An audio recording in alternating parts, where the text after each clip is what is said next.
John F. Kennedy, the 35th U.S. President. JFK was elected into office in the January of 1961 and went into the office with high hopes and a charismatic view of the world. The world is very different now, for man holds in his mortal hands the power to abolish all forms of human poverty. He was full of ideas and ways the government can tackle the many issues plaguing the U.S. during the end of the 50s and the start of the 60s. Today we will look at how JFK took on the issues of the home front and how his new frontier would pan out in changing the U.S. at the turn of the decade.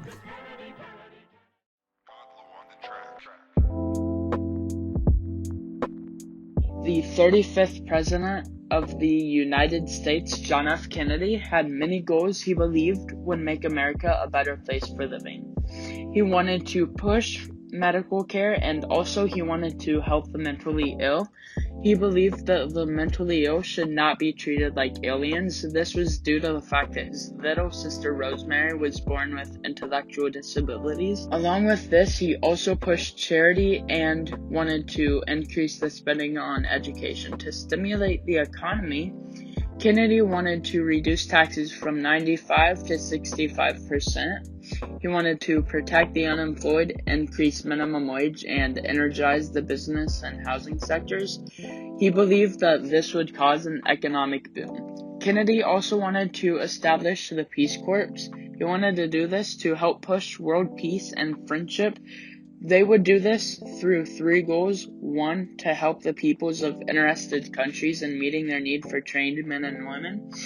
2, to help promote a better understanding of Americans on the part of peoples served. And 3, to help promote a better understanding of other peoples on the part of Americans. But by far, the most divisive domestic issue of the day was civil rights. African Americans were striving to reverse centuries of social and economic hardship, and activism against legalized racism was growing. This activism was troubling to many whites, particularly in the South. Kennedy's role, or lack of it, I guess, in this great crusade remains controversial. In short, he concentrated more on enforcing existing civil rights rather than passing new laws, and those were the goals of John F. Kennedy.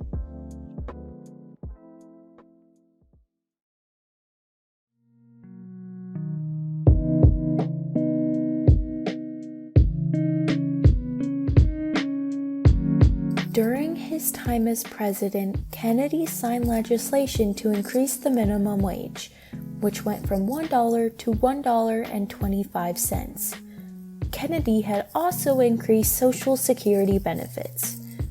Then, throughout his presidency, a new Housing Act of 1961 extended the Farmers Home Administration housing loan assistance for the first time to non-farm rural residents and providers of low-cost housing for domestic farm laborers.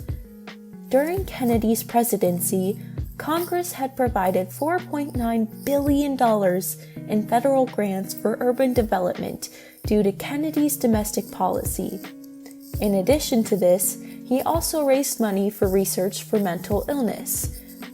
JFK also showed some success of civil rights by showing approval for the civil rights movement by supporting James Meredith's attempt to enroll at the University of Mississippi, and by ordering his Attorney General, Brother Robert Kennedy, to protect the Freedom Riders in the South. Kennedy also successfully created a Peace Corps. It was founded March 1, 1961. The Peace Corps program allowed Americans to volunteer 2 years of service to a developing nation. Kennedy most successfully created a tone for future presidents. However, the new frontier had failed in multiple ways. For example, his efforts to provide federal funds for elementary and secondary schools were denied, and his Medicare plan to provide health insurance for the nation's elderly failed to achieve the necessary support. And contrary to Kennedy's support for civil rights, civil rights were not successfully advocated because of the need for support from Southern Democrats. During his presidency, Kennedy had slightly increased national debt. It was a moderate 8% increase to the $289 billion debt level at the end of Eisenhower's last budget. His deficit spending ended the recession and contributed to an expansion that lasted until 1970. It didn't add much to the US debt when compared to other presidents, though.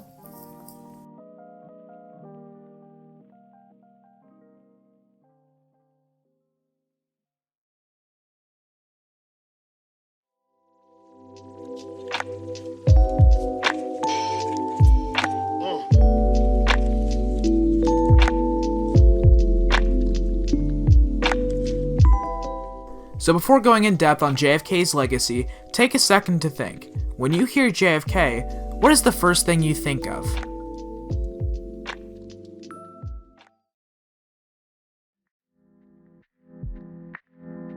Now, legacy can be a subjective thing, as many people see these figures for different things. Overall, I think JFK's legacy can be seen in the events that took place during his presidency and what he left for President Johnson. But before we get into all that, let's talk about JFK in the eyes of the people. JFK's family served a huge pop culture related legacy. Jacqueline Kennedy was a fashion icon of the time, and their family served as a model for what the presidential family should look like. JFK is also highlighted for his charisma and thoughts for the future, these thoughts being of a land where freedom and peace can reign supreme. His speeches were also very famous, probably due to his collaboration with speechwriter Ted Sorensen. Why does Rice play Texas? We choose to go to the moon. This is not a sectional issue. Difficulties over segregation and discrimination exist. JFK's civil rights activism is something that I think will outlive his presidency for many years to come. He laid the groundwork for a new future in the civil rights movement. His policies and early ideas for legislation led to many of President Johnson's Great Society policies, and eventually the passage of the Civil Rights Act of 1964. His enforcement and support for civil rights was one of the greatest things, in my opinion, to come out of his presidency. The space program was a huge part in JFK's legacy.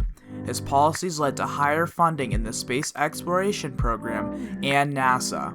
During his presidency, John Glenn became the first person to fly around the moon. The continued funding eventually led to sending the first man to the moon in 1969, meeting JFK's goal of sending someone to the moon during the 60s.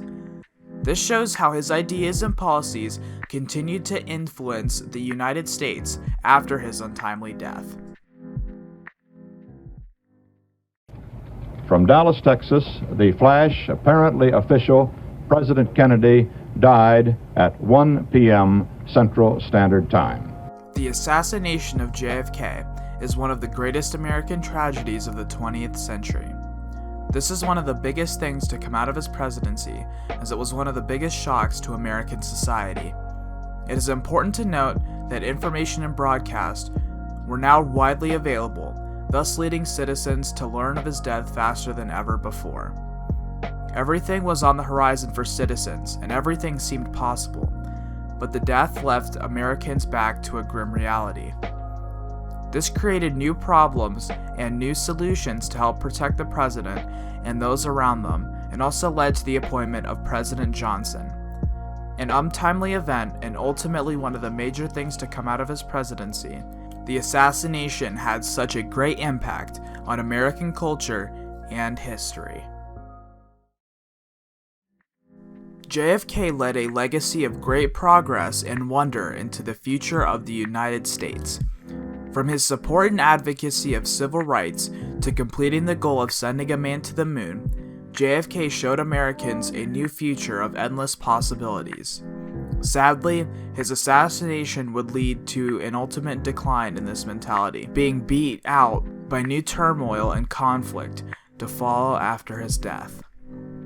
And with that, I leave you with this message from his inauguration speech. And so, my fellow Americans, ask not what your country can do for you, ask what you can do for your country.